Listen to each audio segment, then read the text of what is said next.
কোন গ্রামে আইলাম রে, কাদার ভিতরে পুঁতা যাইতাছি। তোর চাচাই না কোটিপতি, রাস্তাটা তো ঠিক করতে পারে, আমারে কইলেও তো আমি ঠিক করে দিতাম।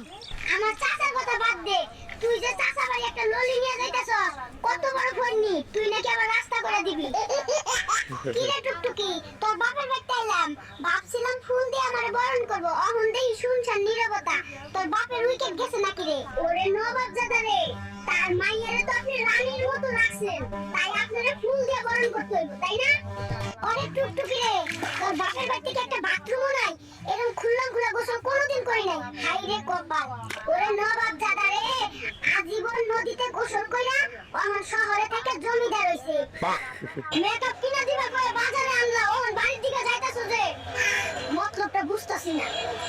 আরে ওইটা না কইলে তো তুই আইতি না, অহন এক পোটলা মাছ তুই ধর, আমি টানতে পারতাছি না।